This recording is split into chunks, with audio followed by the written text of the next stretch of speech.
Hi there, good morning. It's me. I got up today and I started doing my chores and stuff like that, but I do my best thinking in the morning. So I decided to sit down and talk with you for a few minutes about something that frequently comes up on my channel.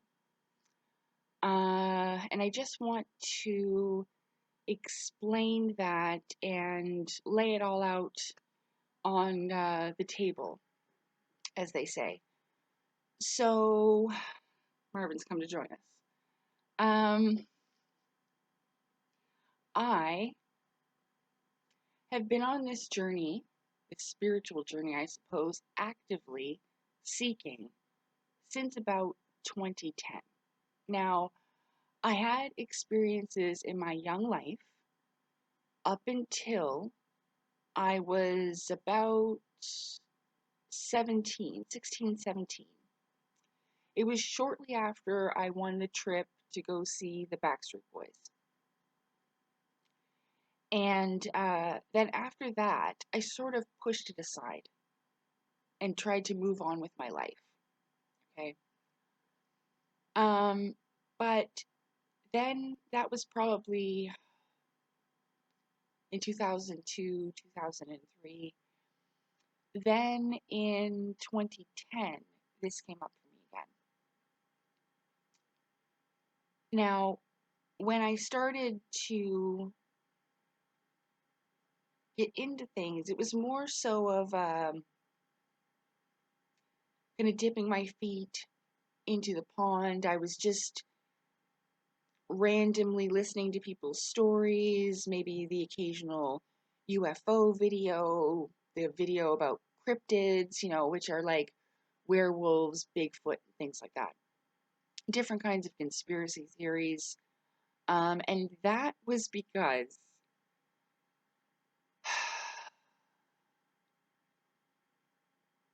I had a neighbor who I used to hang out with frequently. And she was a working woman. She had 2 kids. She worked, I think, 2 jobs. Her husband was the same. He was always at work. I never seen him. And there just wasn't anything abnormal about them. That's the point of it. They were just 2 normal working people. I went over there to have coffee sometimes. And anyway, this night, her kids were away at their father's house, and she wanted to come over to my place and smoke a joint. And we did. And then we went over to her place and she made us coffee and we were sitting there chit chatting. And anyway, she turned around in her computer chair and I'll never forget this. I was sitting there with my coffee and she turns around and she goes, there's reptilian aliens underground and the government knows about it. And I was like, oh, because what was I supposed to say? In my head, I was thinking, oh my goodness, that's one of the craziest things I've ever heard. But I didn't want to insult my neighbor. She was my friend. And so she talked about it for a few minutes, but I didn't have any idea. So she could tell, she's like, oh, don't worry about it. You kind of let it go. We'll just talk about something else. And anyway, the point of me mentioning this is that this happens for many, or it will eventually. I don't know exactly all the details, but it was always this feeling on the inside, my intuition, like a gut feeling. Things that I should look at, people that I should listen to. And in the end of all of this, I really benefited a lot from it all.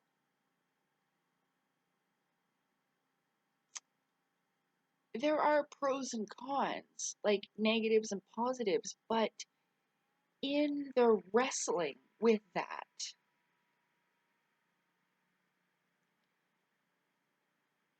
it gave me exactly what I was hoping for. I just didn't realize the things that I was wishing for my whole life. So this is kind of complicated for me because I'm not really out of it yet. I'm still trying to deal with the emotions, and I've tackled this a few times on my channel. So if you're still confused as to what I'm discussing, I apologize. There are individuals that I would say, we'll call it in the UFO community, whether they call themselves whistleblowers or truthers or experiencers, whichever. And what would happen is that I would come across these people and we would have similarities and things in common. I'd be like, yeah, yeah, yeah. And then, there would just be something not right. And it may not happen all in one video. It might have been several, you know? Something just not aligned. And I know we're not all going to have exactly the same experiences as another individual. But I couldn't help feeling like a little alarm going off. You know? Maybe not as loud as I would hope now, like in the future, that it would have been, but I think that it was motivated, and I'm being totally honest here and authentic with you. It's been difficult in the past because I've been clouded by my emotions and the pain of it and just the confusion of it. So, um, it was really, oh, I've lost my train of thought. The motivation. Dang it. Are you kidding me? I didn't want to be that person. This is it. I didn't want to be that person that didn't believe people, that was distrustful, that didn't give people the benefit of doubt. Because, of course, I had stuff going on with me, and I would want people to give that to me, you know? Like the lesson of do unto others as you have them do unto you, kind of like that. So, of course, I was going into it, and maybe there even was a want to believe them, you know? It was more so a seeking, a curiosity for what's actually going on. So I was just really trying to absorb as much as I could, honestly. And I think that, with everything that I encountered, in a way it would broaden my perspective and give me um a proper view of things, my own perception of what my reality is by experiencing other people's and what they're going through with these UFO experiences and things like that. And I went through a range of them, even if I didn't have experience, because I wanted to understand what other people were going through, you know? Um, I remember after my neighbor told me what she did, I didn't judge her for it. I went home, and it wasn't right away that I started looking for stuff, but I couldn't forget what she said. And I kept mulling it over in my head, about how normal she was, and that was such a bizarre thing to say. So I started to look into it. Uh, let's see. So what I realized after a while, after getting these feelings, it doesn't mean that they're bad people. I just knew something was off, something not right. And I've said this before on my channel, especially when it came to my video where I talked about Elena Danaan and Megan Rose. Because I was really confused. I had these similarities, but then I felt like, well, hang on. What is it that I'm not doing? Dang it, my phone's ringing. Hold on. That was Lee's. So I believe when I left off, I was saying about how, I had made that video, and and I was expressing my confusion. I didn't really know what was going on because I had these similar things. Oh, yeah, yeah. So I didn't really know what I was doing wrong. Like, it wasn't just with them. I remember previous years because I started, like I said, I had gotten into a lot of different stuff. I used to watch Linda Howe and her live show there that she had. It was at least once a week, the Earth Files show. Um, and I watched Cosmic Disclosure, and that had David Wilcock, Corey Goode. I think that's one of the only things, because I wasn't into his stuff. I just wasn't ever drawn to it.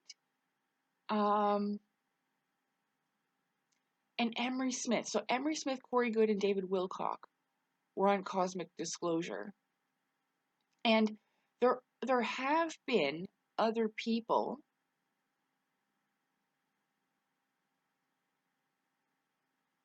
Oh man. Sorry, I was just thinking about people like Max Spears and stuff, and he ended up passing away. So, but there's a lot of different people, okay, who have been saying that they're in this secret space program and that the government knows about it and stuff like this. Now, it makes me think it connects it to, because I just saw Bob Lazar, Area 51, and Dreamland. And the fact that the government does, in fact, know. Now, we don't need to discuss about the legitimacy of Bob Lazar. I think that I use that as a staple point of saying that for a lot of people opened people's eyes to the government, not just the American or Canadian, but the governments of the world have had their hands involved in this. I don't know to the full extent of it, okay? But I am very sure that's why they call it Dreamland. These craft that they have are dimensional, so they may be able to go to these other places in them, okay? But that's a little bit further for this video.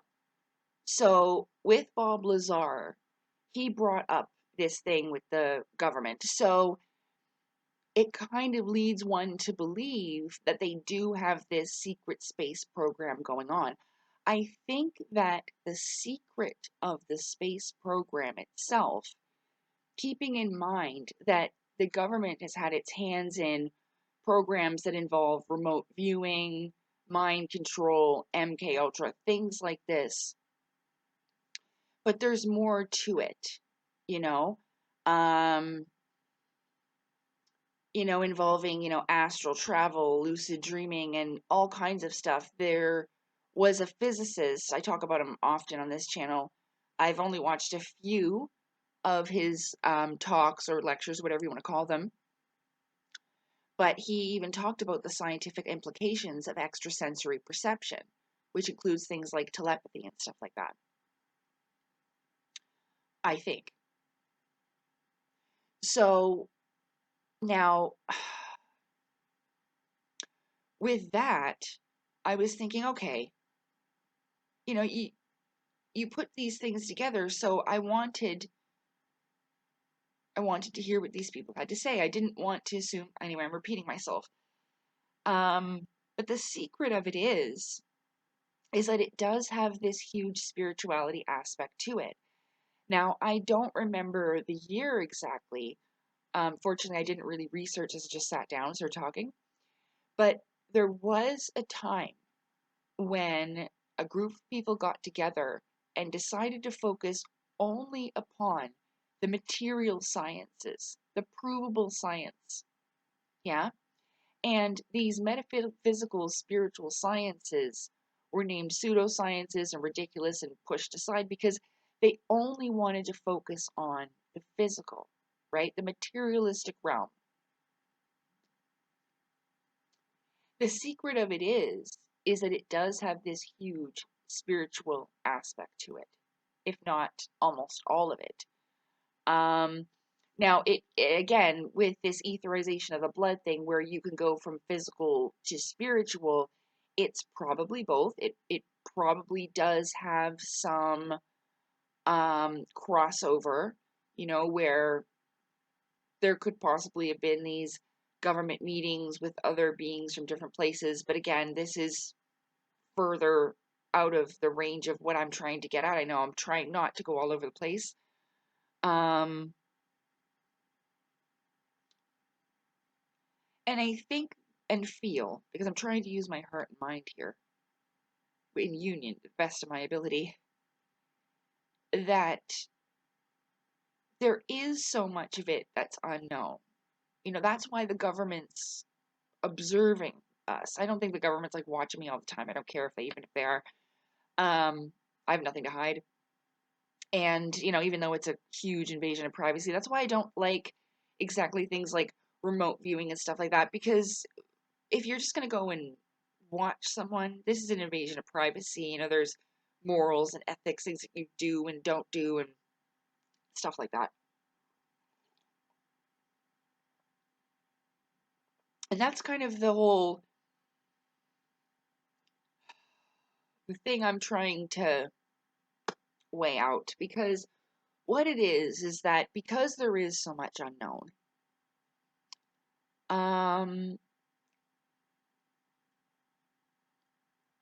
there's a lot that is left open for interpretation, right? Now, I wrote my book writing down all the experiences I could remember, right? The majority of it, besides 2 or 3 experiences I think in there, are of spiritual nature. It doesn't mean that it's not real. It's just real in another part of our existence. It's what comes after. There's a huge aspect of spiritual training. And I mean, that is what these people like Corey Goode and Elena Danaan, for example, and even Claudio Nocelli, are trying to express.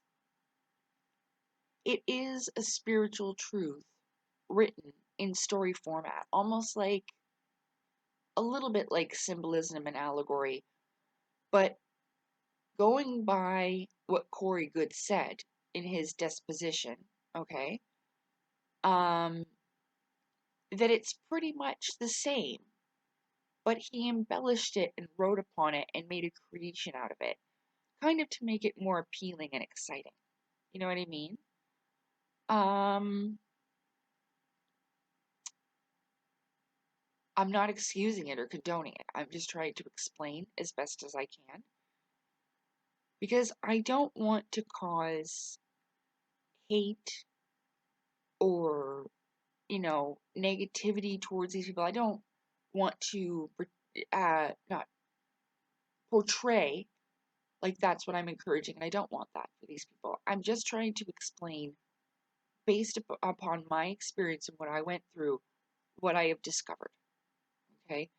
And I know that the truth sometimes can be difficult, but I'm not doing it to harm anyone.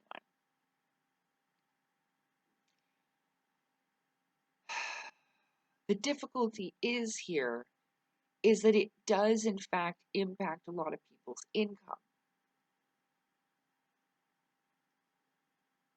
You could, however, still continue, but I just feel, especially for that friend that I had in town who was a UFO researcher who I was so happy that I made friends with, because it was somebody that I was able to talk about these things with. We ended up parting ways because his attitude changed towards me after I expressed my story of contact with the being of unknown origin in my room in 2015. He couldn't understand why, and I know this is kind of rude, but somebody like me, this young girl who's only been at this a little bit in his eyes and things like that, when he's been at it for over 30 years and no contact. And I remember then I said, you know what? I said his name. I said, I'm sorry. I'm not trying to rub it in your face. I said, the only thing I can think of, and I tell him to this day, and I was right, not rubbing it in. The only difference between us is that I'm very spiritual and you aren't. And he goes, well, what does that have to do with anything? Well, it ends up having to do with everything. Even in Linda Howe's videos, in her talks, the people that she interviewed, there was things like soul transference, you know, and that's a lot about what the upper levels of soul school could be like. I don't know because I haven't been there, but I'm theorizing, giving you my best guess. They all have different jobs. Just because they look a certain way, I've been trying to advocate that for years, that we shouldn't base uh, anyone on what they look like. It's all about the feeling and actions of the being, right? Um, and even stuff like that, it indicates that they're doing a high aspect of spiritual work. Now, I'm not saying that Linda Howe was being purposely deceptive. She's a reporter and an investigator, right? So, to cover all aspects of this topic, and she did a fantastic job. Um, it's just now the UFOs and all of this, it's become like a business. It's become like celebrities and it's the integrity of it, I feel, has crumbled. And one of the reasons that motivated me on my journey was that as naive as this may seem, okay, think of it like figuratively in my head. I imagine just all like a group of heroes running towards the darkness for the triumph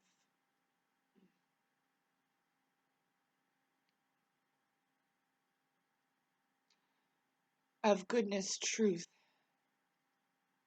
and love.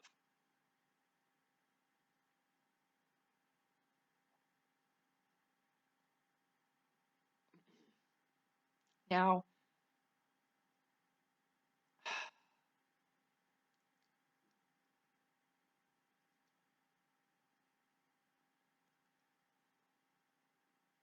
embellishment is like to add on.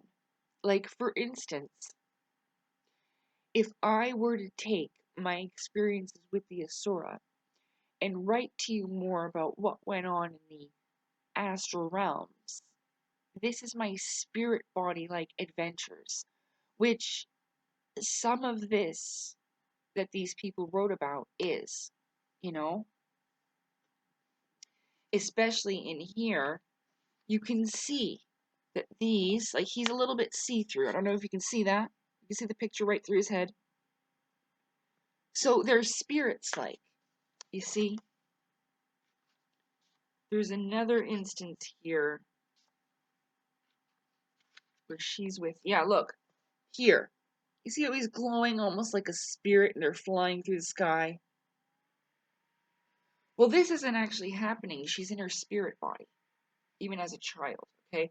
But they will seem very real and very vivid because this is what these spirit body travels are. You are experiencing it. It's just not in your physical vessel. It's with your energetic, your etheric, spiritual body, which you have before you got here and when you leave this vessel, right? That'll always be you.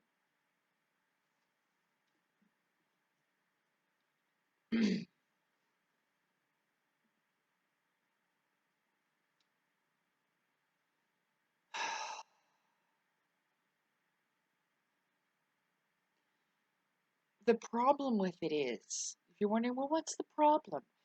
The problem with it is that friend I was telling you, he spent 30 years of his life, and I understand that you know, he could have taken different paths and all that. But in a way, it holds back people's ascension. I know that it needs to be worked for. I know that the individual has to climb the mountain themselves, and it is worth it in the end, right? Because it's about truly unconditionally loving yourself, and you feel proud of your accomplishment that you made that, and it's a great feeling for your heart, mind, and soul. It is. Even for just for yourself, as a little spark of source. It's a wonderful feeling. Let me just pull up, just let me see for a second, just sorry. All right, so I have pulled up what Corey Goode said in his disposition, which I have copied and pasted in the description of the video. And I just want to say that for me, him telling this truth, and I am not 100% aware of this or not, but the fella that posted it, I believe it was Stephen Cambion. He said I was the one who released it. I heard him and I put it back, rewind, and listened to it again. And he said he was the one that released it. So the fact that I read this and it really, I mean, yes, it was very hard, but it helped a lot. And the truth is what is most important. So just let me read it to you, okay? And I'll explain. So it says in this comment I saw, which I was very grateful this person did this. He says, he or she, here are some of the quotes of what Corey Goode said in his disposition, which I found highly concerning. At 13:28, he says, because he asks, the whole session is called "What is real to you?" And he says, well, is this really says it? Corey Goode says it is not physically real in this material realm. It was created by me as part of my meditative practices. So you sit there and you use your imagination station going on these kind of it's about your inner universe. So you're doing an inner journey in meditative practices, okay? And you're writing down what you're seeing, but you're also using the knowledge that you've experienced and gained over time to express through it. And sometimes your spirit guides will come through and help relay that with you, like with what Elena Danaan has done here. Okay? Now, he says part of it is real, part of it is a dramatization. Now, that's true because part of these things he is experiencing. Recognizing the fact that the two of us had a traumatic childhood, I think this is part of something that maybe our higher selves, future selves, we choose this, as they say.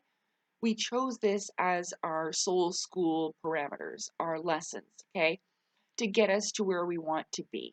Regardless of how we got here, I can't speak for him. So part of the dramatization is what I just said, is that he is using his creative ability, but also his spiritual knowledge to make creation, to express to people these types of things. He might only have a little bit, a little piece like I had. And I wrote about my book here. I'm not trying to sell this, it's not for sale at this time, okay? I'm doing some revisions, I'm going through some things, and it is because of the fact that I have to make a correction about the Asura. And when I wrote this, within a year, I had learned so much more, and I believe that it's very important to make it as true as possible. It was as true as I knew it then, right? So, I mean, and motivated by that, I was really worried that these beings were going to come up out of the ground and kill us all. So, like with the calling. So it was really motivated to try to be like, hey, look, I found out about this and I had to express it because I couldn't live with myself if I didn't. I'm not excusing any of the mistakes I make. We all make them. But it's important to correct it. When I found this out, I I I held on to it for a while, but because of the way that the channel is going, I just need it as an example. And I'm grateful that he did tell this truth, even if he may not have thought that anybody would see it. I don't know. Um, so, and then he says, what does it matter if it's real or not? He says, it's a real part of my dream or delusion or whatever you want to call it. So basically, what he's talking about is these lucid dreams that he's had, these real spiritual experiences where you meet different types of beings, different peoples, okay? Um, and basically, people will call it a delusion, but it is this inner world that you have. And it does come to your outer world in sort of in this life, but most definitely in your afterlife. Okay? Again, I may just put at the end of this video the trailer for Defending Your Life because it says Hollywood's been trying to tell you about the afterlife for a very long time. But it doesn't just mean about this type of life review. And I can give you a couple of movies actually, um, which will show this experience. It's more so of all these other worlds and realms. Now, I don't want you to get excited and think, oh, I'm going to cheat and get there tonight. You can't. You have to work your way there like climbing a staircase or a ladder. There's no cheating. Okay? And in the end, trust me, the reward is worth it. It is really, truly heaven. Okay? So he says, like I said, part of my dream, delusion, or whatever you want to call it, at 1951. At 2050, he says, a lot of these things are memories that I had and wrote down, and some of these memories could be real or they could be creation. I'm not exactly sure. But I created on top of them. Used my experiences to create on top of that, or top of as a foundation. So like I was saying, like the experience, let me just pick one. Like the experience on page 40 with the test exam with others, the wraith lady with the long fingers, and the wet black hair. Okay, I know the titles, but that's just how I wrote it down in the journal. So, anyway, basically, it was about me being with these other people. I was told we all, like, I realized that I was a ghost. I think, is it that one with the, yeah, with the lady in the hallway. I realized I was a ghost. I was the ghost, and I was in the wall behind the couch. And I'm like, oh my God. Like, here's the couch, here's the wall.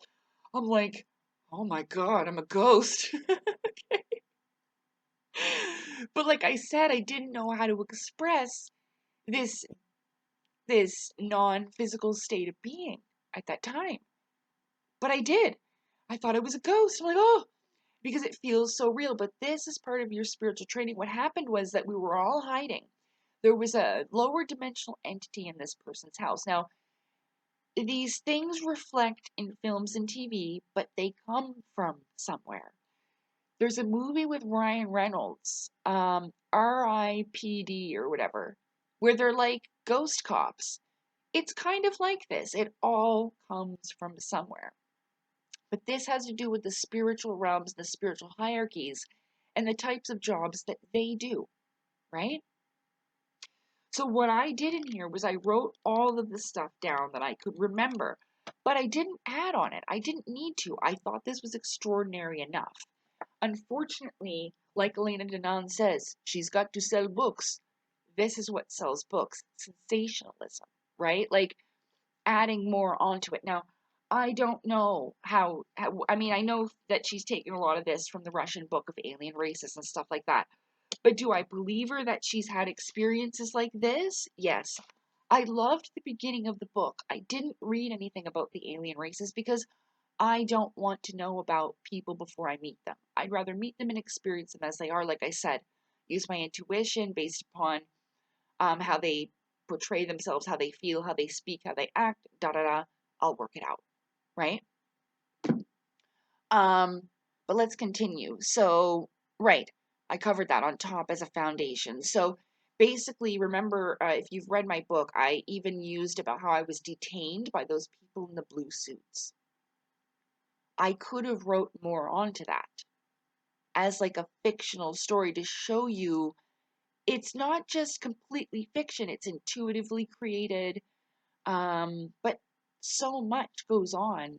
For me, it was difficult to write it all down. So I do understand, in a way, why these people have done this. But do I agree with it?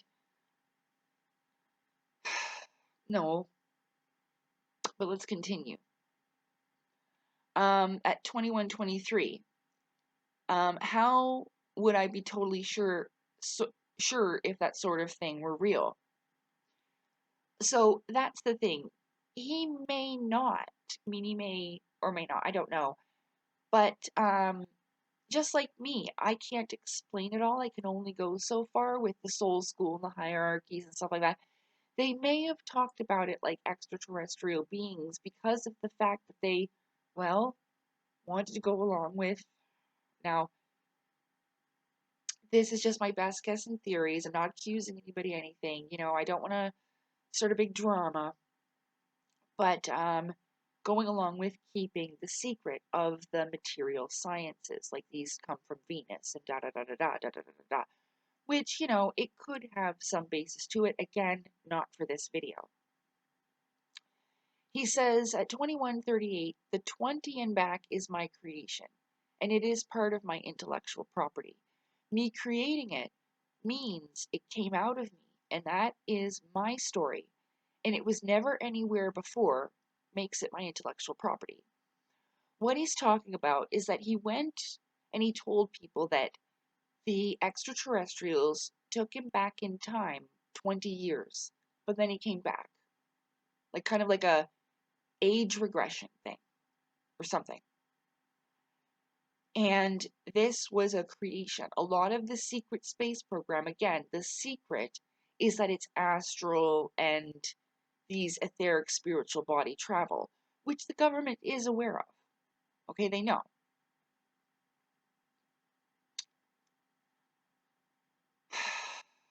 So, he says at 2158, I have told you that I made up stuff on top of, in his book, in this book it says so, he points to his book. Yes, I did make up stories about the secret space program extrapolated off my experiences that I told you about earlier. So, what he did was the same thing that I did with my book, with my lucid dreams, like, no, not that one. It's about Dreamland. Oh, like running away from soul school. Where I would be in that cruise ship or hotel type of place and my teachers would be chasing me, which were probably my guides, and I'd just jump off the balcony and whee! I'd fly away and they'd be like, let her go. Because they didn't want to chase me anymore, right? So I named it like, I'd hear other people talking about running away from school. I'm like, oh, you were a bad student too. Just like, not really. You weren't actually bad, but you were naughty. You're running away, So we have these type of experiences, but like I said, now I didn't talk about a lot of my battle ones. There was the one where the reptilian beings, they weren't Neanderthal-like, like you're caveman, rah, rah, rah. Frig, they were annoying, and they chopped off my braid. Yeah, so there is stuff, and I mean, I could go on to say that in this, I was over the ice wall, I was in this type of world, and, we had a great big battle, I punched this one in the face and kicked that one in the balls, and, then the Galactic Federation came in and the Iron Blues, I could have done this, and then probably insinuated myself into this crowd, like, oh, but this is a money-making sort of thing. This is the Hollywoodized part of it. Just something that I wasn't about. He says, 2143, me delivering my intellectual property as if it is absolutely true. Yes, that is definitely part of the public relations and a way to get this information out to the public. The lawyer then asks, because it's not true. And Corey Goode then says, not all of it. So at 2105 or 2305, he says, everything that's in this book was created off my experiences. What I perceived as my experiences, or just created it as a content creator on top of and used those as a reference. So, like I was saying, went through these experiences and just kind of did exactly what I could have done. And I'm not saying it like, oh, there's no jealousy, there's no animosity. I'm just laying it out on the table. So it said that lawyer asks, did you ever go to space? He goes, did I ever go to space in my physical body? I don't believe so. But I traveled astrally and I traveled to outer space, just like the majority, Elena Danaan and Claudio Nocelli. And I'm only using these people as an example because they were a big part of my experience. Okay.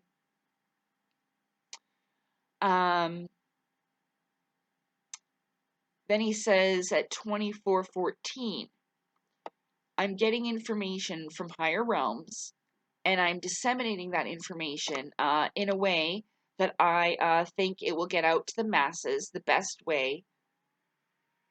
And then he says, so do you believe the information you're getting? So do you believe the information you're getting is needed to get out to the masses? Why? Because of the positive effect it's had on the thousands and thousands of people that watch Cosmic Disclosure, came to the conferences and told me that my story and information changed their life. Watching me go through this overweight guy on medications, on a show while shaking, and going through this complete metamorphosis, which we all do, okay? But they made it seem like he even named himself ambassador. Elena did that too. They made it seem like they were something they weren't. And I don't think that's very fair or right to do to others. When you truly unconditionally love them, you want the same thing for them, and you don't do it in a deceptive way because it is yourself. So you'd want, like for me, I would have wanted somebody to do this for me. So this is why I'm doing this today, because this is what I needed back then. This did cause me a lot of pain and suffering. And even though I do believe pain and suffering brings growth, I just believe that maybe there comes a point when we need to move on from making up stories and embellishments and being real about it, because essentially we are holding back people's ascension. Well, we, as I mean a collective, because I in no way have ever tried to do that. I wanted people to come with me so I wasn't alone anymore. There in no way that I want to hold people back.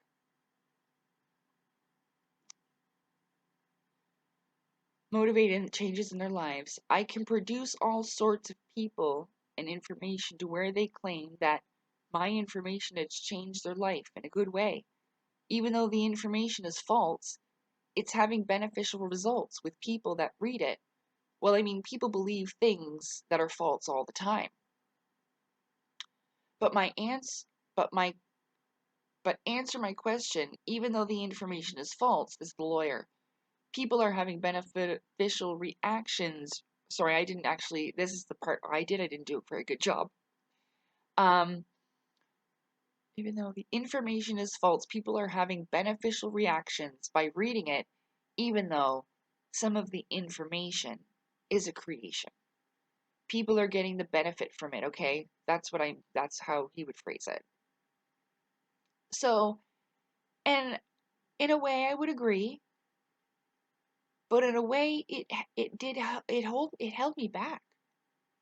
You know, I don't know if this will do this for everyone, but I mean, did it give me another hole to climb out of, I suppose, to understand what was going on. But I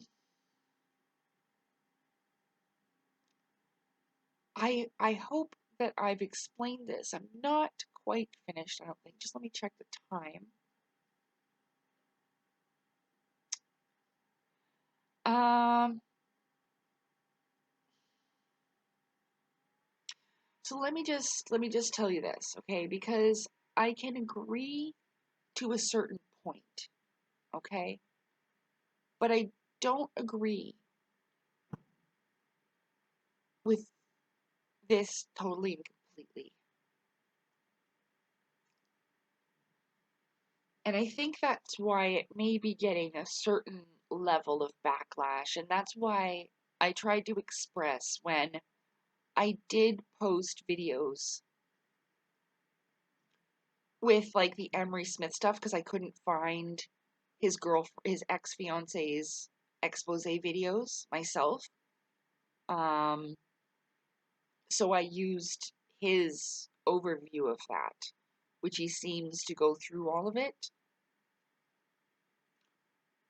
But that definitely isn't my style. I don't want to cause beef or disrespect with him. It's just,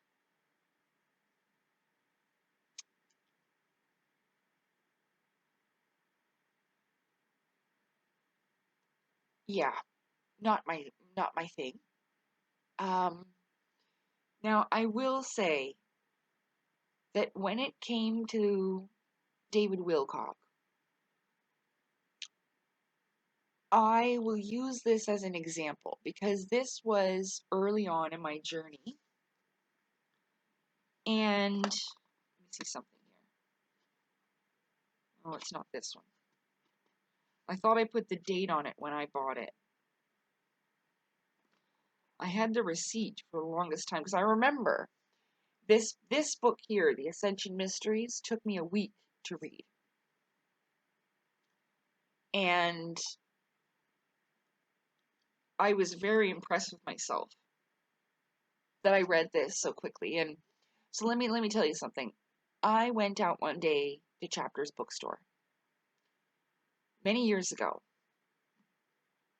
and I was on the hunt for UFO books, but I didn't find any.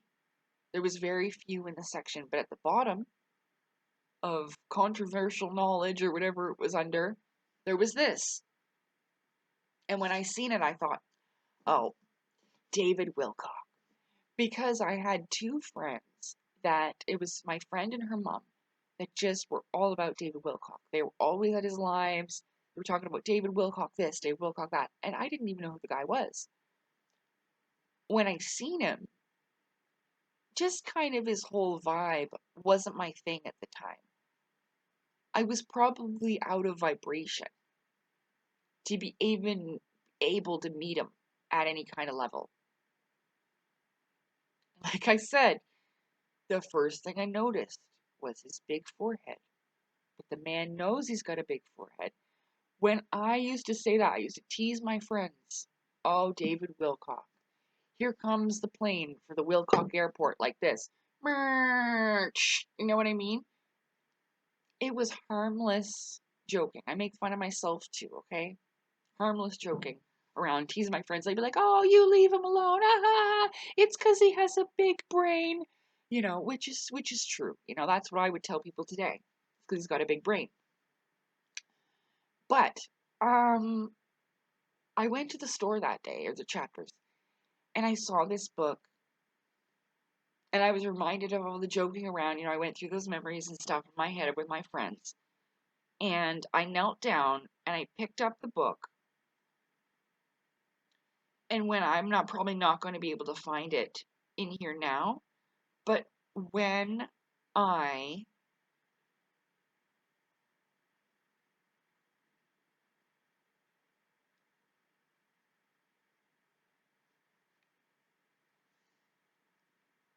I didn't know he did this. I ended up working to help adults and children with disabilities for well over a year after I graduated college. That's what I was doing for work. I didn't know he did that. So that's basically what happened before. I mean, I'm not going to remember everything in the book. He shares a lot about himself in this one, though, I do remember. But when I opened this book, it led me to the part when he's talking about his struggle with depression and marijuana usage, which is something that I still struggle with today. but it was very prevalent for me then. And I thought to myself, he has depression? That guy? He smoked weed? That guy? I ended up putting the book back, and my intuition wouldn't let it go. It was like there was something attached to me. And I was like, all right, I'll buy it. And I bought it, and I read it in a week, and it opened up my mind so much. Like, I'm not going to tell you that this is not me trying to sell the book, because I'm going to try and look for this really quick. Hang on, just let me find it, because it's getting pretty long. Hi. So I didn't actually find it. I found something else and got excited. But what I was looking for was a story in David's book about, forgive me about it's called Black Jesus. Now, it actually is about a man called Simon or Simon Kimbaktu or something. He's got an African name. He's a South African fella. He was a real person. But the story told in David's book isn't exactly true. Symbolically and allegorically, it is, because they have killed people like that for a very long time. Anybody that reaches any kind of level which becomes a threat to the people on top of the pyramid have been, or said to be eliminated. This story itself kind of reflects what happened to Osiris, the sun god. And the story relates to the whole cycles of the sun and these cycles. So what I turn to is chapter 18 about Jacob and the Sacred Space Program here. It's on page 337 of The Ascension Mysteries by David Wilcock. He says, the next significant insider arrived 6 months after Peterson, and we will call him Jacob. Up until Corey Goode came along, Jacob was by far the highest level insider I knew. He had extensive involvement in the secret space program and the breakaway civilization that has resulted, which I've told you before in my past videos about the 7 root races of humanity. So there are hints in there. Even, I'm not saying he knew or he didn't know, I don't know, because maybe he doesn't. Maybe, this is for real, okay? But what I'm telling you is that there have been a ton of people involved with this. And it's like I said, the secret of it is that it has this high level of spirituality to it, and that it's not, it's not that it doesn't occur in our physical world, but it really has to do with what comes next. And that's kind of what the realm of Hollywood gets into. It tries to open up your perspective, your view. Now, with the Black Jesus story in here, it kind of goes, and no, was it true? Now, I've have this on my Telegram channel, the whole story about the true man, the Simon fella, and the stories from the people in Africa just it doesn't quite match up. Although, there was an instance where this man summoned an army of what looked like little gray beings. So, and this was to protect people. Now, these come from the spiritual realms, of course. Now, I'm not 100% sure. You can go check that on my Telegram. I will link it below. And then there was different things. Like in here, I realized how it would be possible that I wrote a similar story as that fella, I can't remember, J.J. Abrams or whatever, who wrote Dark Angel with Jessica Alba. When I was young, I wrote a story almost to the T about that, especially in the beginning part with the government kids. Of course, I was one of them. And I was so mad at that fellow. I thought he stole my idea. Unfortunately, it took me years to realize that it came from, I mean, I didn't go along like, with this paranoid feeling because I was like, how is that even possible? And I realized that maybe I just didn't get to it fast enough, you see, and that these ideas do come from source. And in this book here, A Synchronicity Key, David Wilcock goes on to talk about, how different inventions were created at the same time by different people in different parts of the world, like they try to go all patent at the same time, things like that. So again, in the source field investigations, you have stuff like that. So with these books now, I benefited from them all in different ways. It, like, especially if you watch me talking about my superpowers and stuff like that, it did cause me a great level of sadness and nostalgia, like the past that I can never get back, things like that. Mm. And I was thinking that, you know, that this will occur in this life. And I've come to the healthy realization that whether it does or it does not, it's okay, you know? But like I was saying, the Black Jesus story could have been, and it doesn't matter if David made it up, but repeated it. Um, and I mean, it does. It gives you this sense of wonder, and it opens up the imagination of what could be. And I do think that adapting to all the possibilities of what's out there is important. Even just to be able to create a picture for yourself of what you want that to be for you, because we do in fact create our reality. So what you make out of this in your spiritual journey here, it continues out there. Your inner world becomes your outer. I believe that. I feel that is true for me. If that resonates with you, great. If it doesn't, that's okay too. Um, but I hope that I have explained this enough. You know, like for instance, I'll use just one more example. Now, when I stopped listening to Elena Danaan was when she told the channel, her channel, that she had gone to Neptune.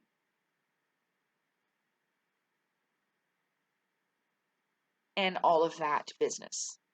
That was the time when I was done with all of that. And I realized that it was astral travel. Mm-hmm. And that was a few years ago now. But, there's things like that are like, it's kind of true, but did she get out her front door and get on the ship and fly to Neptune? No. No. It's spirit body stuff, you know. So then the business, what would happen with all that, with her and Megan Rose and all of that was pretty disturbing. But again, it opened my eyes because I was looking up to these people, not idolizing them, but I haven't had um, all that many positive role models in my life. So, of course, I was looking for people like that, especially in an older woman, right? Because I haven't had the best experience with women or my own mom, things like that. But yeah,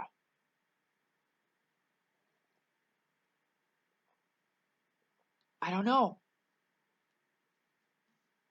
But that is the truth of it, like the part about uh, David Wilcock being like the reincarnation of Ed Casey is questionable. But the whole point of it is that being a prophet is somebody who is outspoken. What's the definition? Let me see. Please don't shut off video.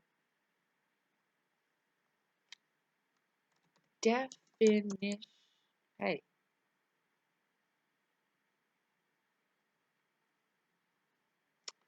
Okay. Definition of prophet. I've I've looked this up for.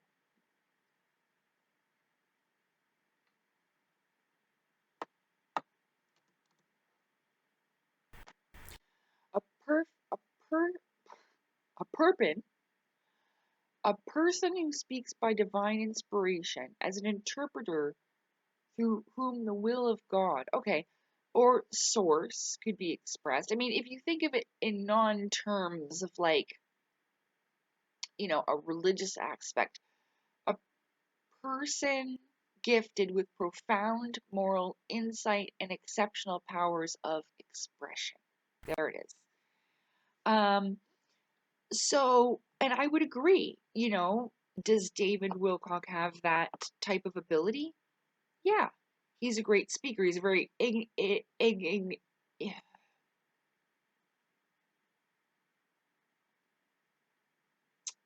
can't say the word I'm trying to say. Enigmatic. Damn it. He's a very good speaker.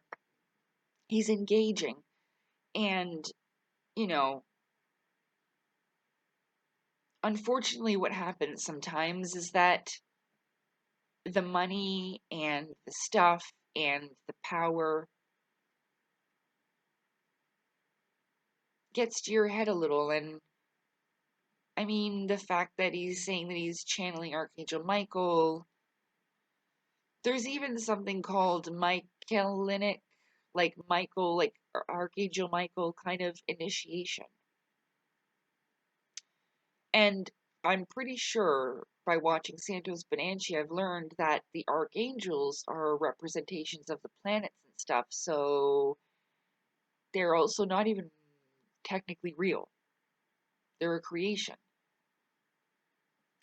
So, yeah. With that, I mean, I remember going on David Wilcock's page and the same that I did with Corey Goode and warning them, being like, I just get a bad feeling. And I tried to be like, this sphere being alliance, I was like, that kind of sounds like the Anunnaki in a way. And I was like, there feels like there's some deception. And then Corey Goode was really rude to me and David Wilcock never replied. But I did try to warn them, like, David, like that isn't Archangel Michael, but again, and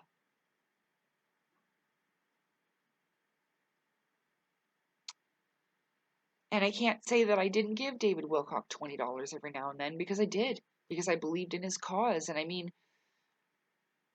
I just don't believe it's the best way. I think that for a time it was suitable because there was no other choice. But times are changing. And if we're really going to move into a golden age of truth, then I feel wholeheartedly that this is necessary. And I'm sorry that if it hurts or offends any one of these individuals, I do not want to fight with you. But if you come here looking for one, it's ill-advised. Because I'm not just going to back down. You see? So there's your warning. Because I'm not doing it with the intent of harm. So there.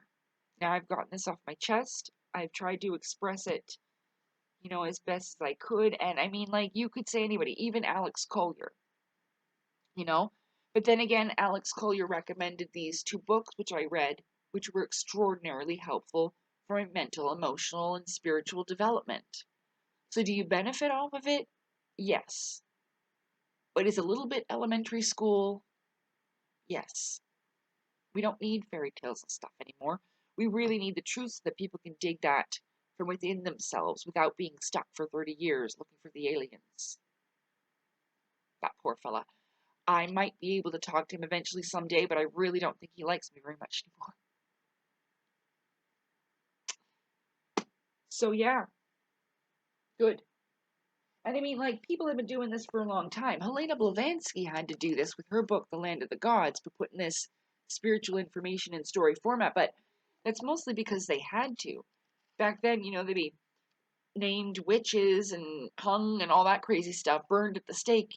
This was still this kind of behavior. The church was very most prevalent and stuff like that, and these people were looked at as pretty strange back then, even then. So there was an aspect of need.